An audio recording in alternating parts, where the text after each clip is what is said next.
falar sobre a natureza do sofrimento, né? Falar sobre o sofrimento é uma coisa até muito complexa, porque para os orientais a dor e sofrimento é separado, né? O ser humano sofre a influência do meio, o sofrimento sofre a influência de si mesmo, né? Ele sofre a influência dos pensamentos dos outros, sofre a influência da natureza, sofre a influência do meio. Isso tudo causa dor. Mas a matéria do sofrimento é se vai alimentar essa dor ou se não alimenta. Vimos isso, por exemplo, nas filosofias tanto budistas como hinduístas, né?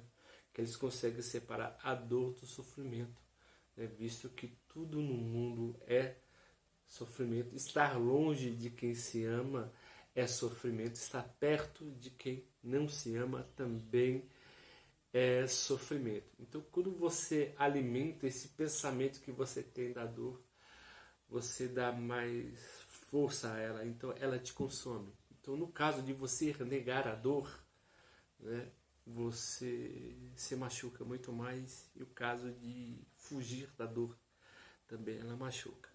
O interessante da dor e do sofrimento é que ela nos torna muito mais humanos, né? Nos torna muito mais empáticos com o sofrimento do outro, sabendo que nós somos um com o outro, né? Até que a teoria do espelho de Lacan, né, fala muitas vezes disso, porque você muitas vezes pode se ver no sofrimento do outro, né? Então você tem esse estado de misericórdia ou simpatia, né? Ver a miséria do outro em si e você ser muito mais simpático, não no termo pejorativo de hoje, né? Mas num termo muito mais arcaico da palavra, porque a palavra sim significa junto e patos, né? Junto da doença, você sentir a mesma dor, né? Você, sabe, vivenciar esse momento com ela. Então isso é o princípio simpático do sofrimento.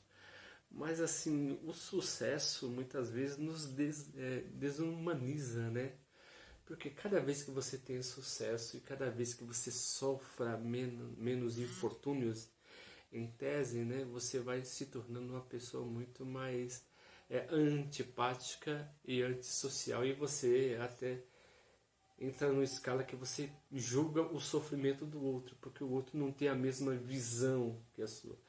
Então você vê que é um princípio muito mais egóico, né? Um princípio muito mais egoísta, ou do falso eu, vamos dizer assim, conforme as correntes, as vertentes hinduístas e budistas dizem, né?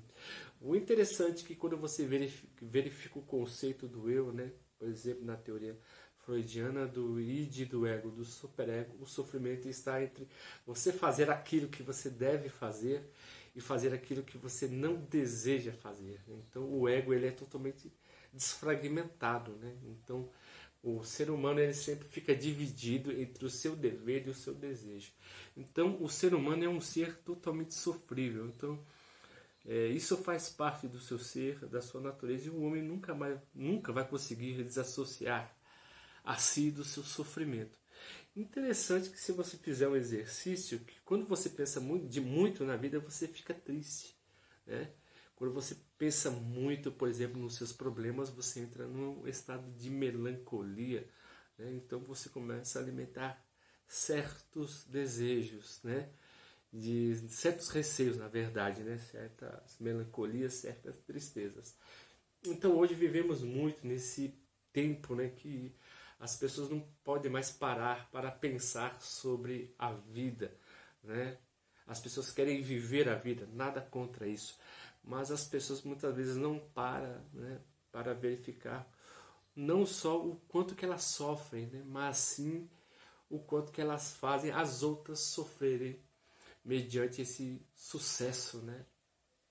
Essa cultura de felicidade que tantas pessoas estão correndo atrás, e isso vai gerando muito mais infelicidade. Então, quando essa pessoa, por exemplo, galga um sentimento bom de felicidade, ela vai acusar o outro de infelicidade por meritocracia, né? Mas independente e irrelevante dos nossos conceitos que temos sobre a vida, né? a dor e o sofrimento vêm para todos, né? Então não tem como nós, né, nos desvencilhar, porque conforme diz Arthur Schopenhauer, né, viver é sofrer.